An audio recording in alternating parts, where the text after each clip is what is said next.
मुख्यमंत्री रेखा गुप्ता ने कहा कि यमुना की सफाई को लेकर पूर्ववर्ती सरकारों ने कभी गंभीरता नहीं दिखाई, लेकिन अब उनकी सरकार ने एक विस्तृत मूल्यांकन की दिशा में कदम उठाया है।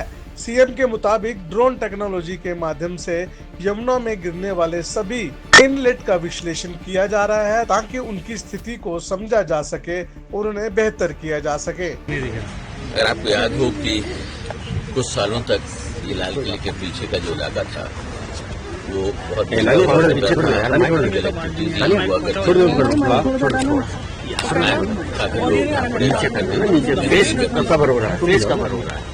ये एक ऐसी जगह है जहाँ पर राजघाट है और ये इम्पोर्टेंट एरिया है दिल्ली का।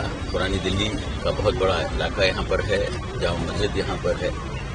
ये विचार किया गया कि इस इलाके को पूरी तरीके से डेवलप किया जाए।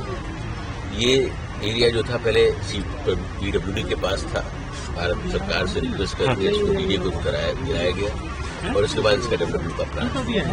आज सत्याना पार्क का जो इनॉग्रेशन हुआ है ये हमारे साथ में है। ये एक तरीके से डेवलपमेंट की तैयार शुरू हुई है दिल्ली के अंदर जब से नई सरकार हुई है और आप देख रहे हैं कि हर रोज कहीं न कहीं कोई नया प्रोग्राम हो रहा है, यहाँ पर डेवलपमेंट की ही सब बात हो रही है। मुझे यकीन है कि जो पार्क तैयार हुआ है पीडी ने बड़ी मेहनत से बनाया है। करीब 16 एकड़ पुरानी दिल्ली के जो लोग हैं उनके लिए एक बहुत मील का पत्थर साबित होगा। आज आप देखते हैं कि ज्यादातर भीड़ जो है कर्तव्य पथ पर होती है, लाखों लोग वहाँ पर आते हैं।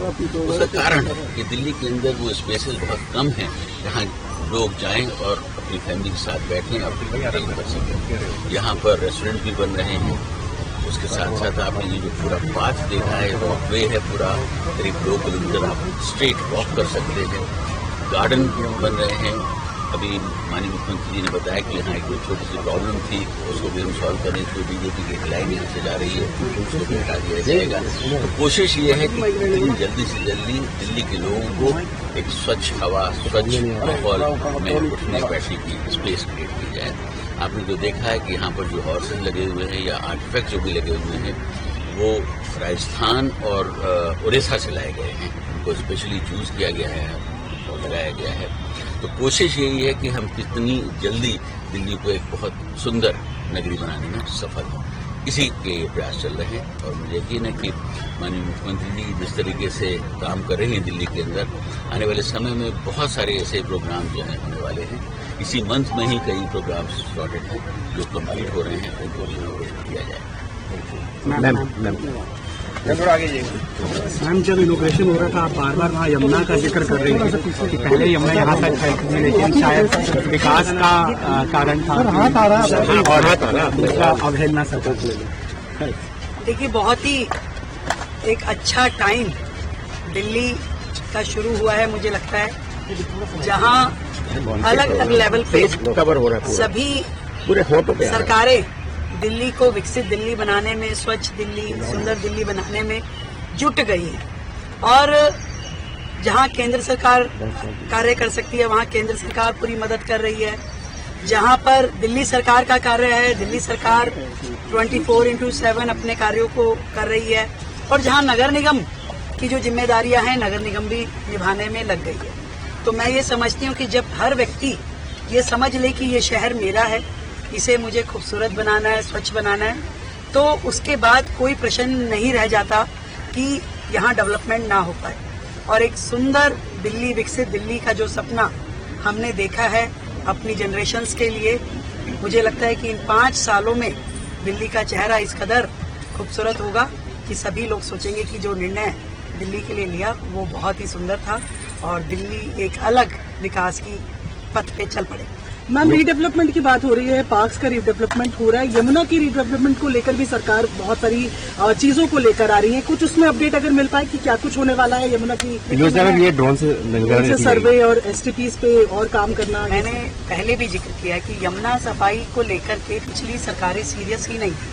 अब जो सीरियसनेस यमुना सफाई को लेकर के केंद्र से लेकर के दिल्ली तक जो आई है, उसके कारण से इस प्रॉब्लम का एक बेहतर इवैल्यूएशन जरूरी था।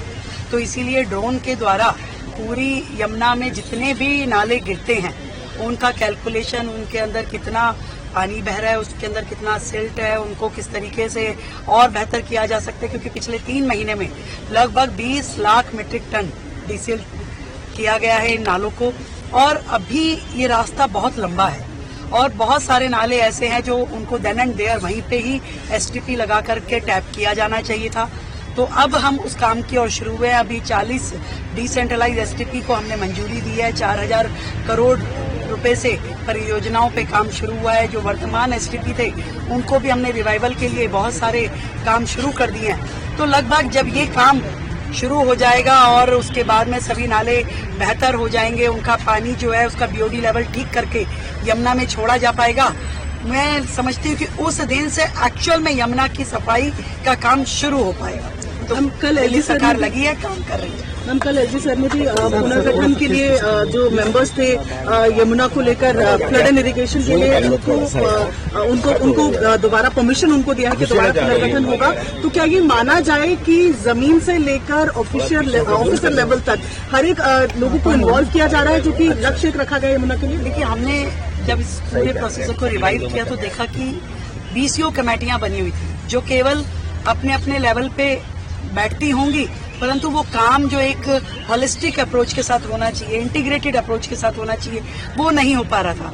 अब सभी कमेटियों को डिस्पोज करके नया एक संगठन बनाया जा रहा है, नई फॉर्मेशन की जा रही है जिसमें इंटीग्रेटेड अप्रोच होगी, जिसमें सभी लोग, केंद्र सरकार, दिल्ली सरकार और बाकी कंसर्न अथॉरिटीज जो हैं उसके अधिकारी एक प्लेटफॉर्म पे बैठकर जो निर्णय होगा वो लेंगे और उस दिशा में काम करेंगे।